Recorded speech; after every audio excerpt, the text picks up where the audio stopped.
point to the picture, talk about the details. So what we have here is a piece of the sun, and a part of it is cut away so you can see the layering.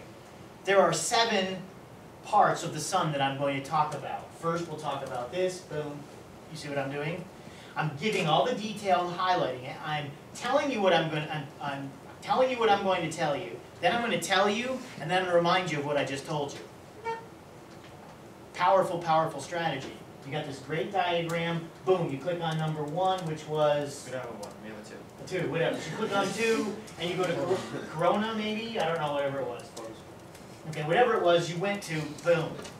Now you're going to go into detail about it. Now, while we're talking about each of those individual details, we had big blocks of text that people are choosing, do I read or do I listen? So the way we get around that is, we should think of these presentations as, I'm showing you a series of pictures and diagrams and videos. I'm showing you media and giving you highlights.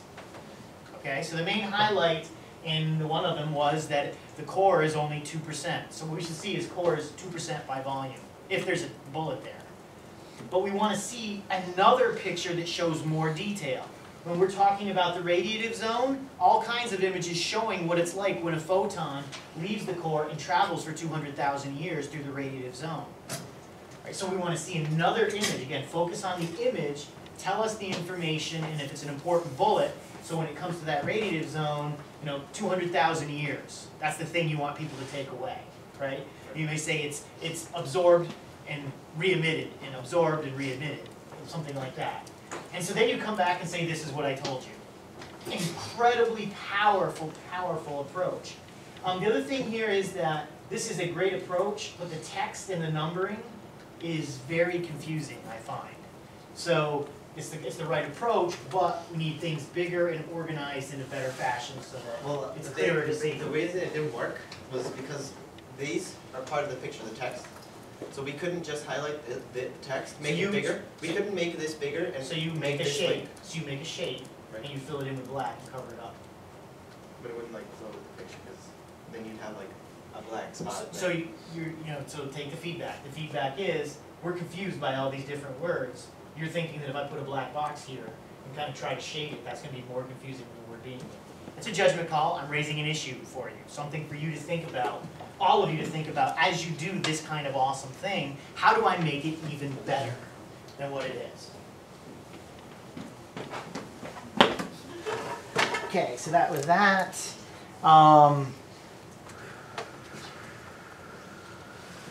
So as they went from the hyperlink, you could have had 2 or even 3 pages more before you go back. So it could be a series of images. It's almost like I'm making a film and there are a whole bunch of stills that I'm explaining and narrating as they come up.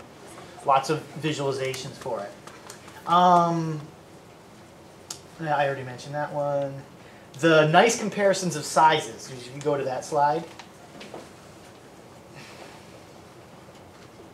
All right, so one of the things is it's a visually driven presentation. The great thing is you don't have to worry about killing extra trees with paper. So if you're showing a picture, make the picture as big as possible. I would suggest that this should be 3 slides.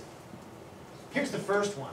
Wow, there's how big the sun is compared to the Earth. And it's big so you can really see the Earth.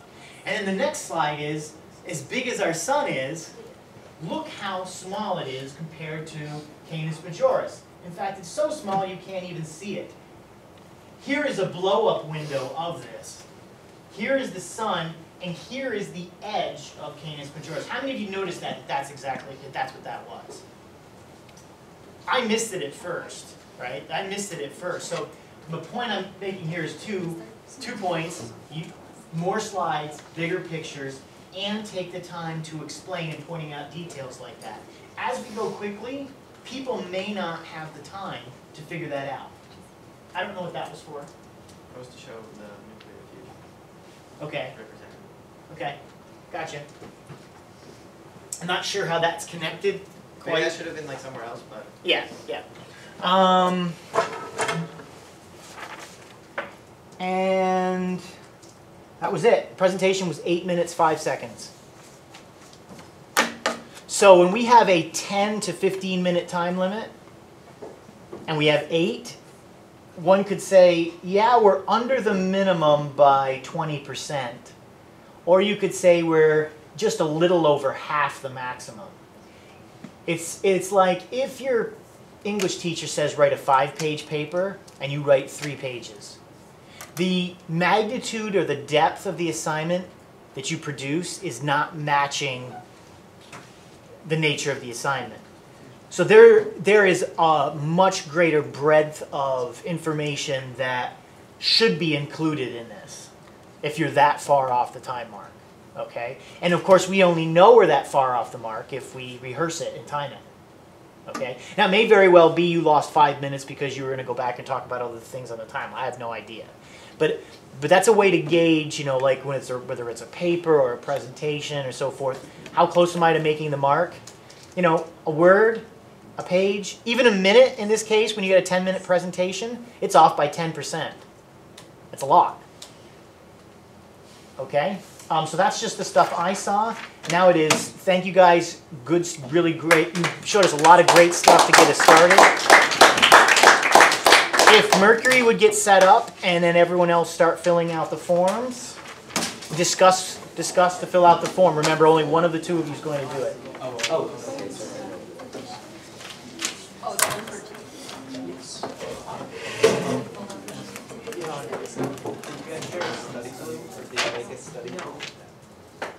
Well, don't ask them. Go see. Go see if you can find it. All right. What would it be called? Well, it would be made by them, right? It should be called the Sun. You should. Yeah. It's in the slide. So I'm going to share that. It's part of the slides.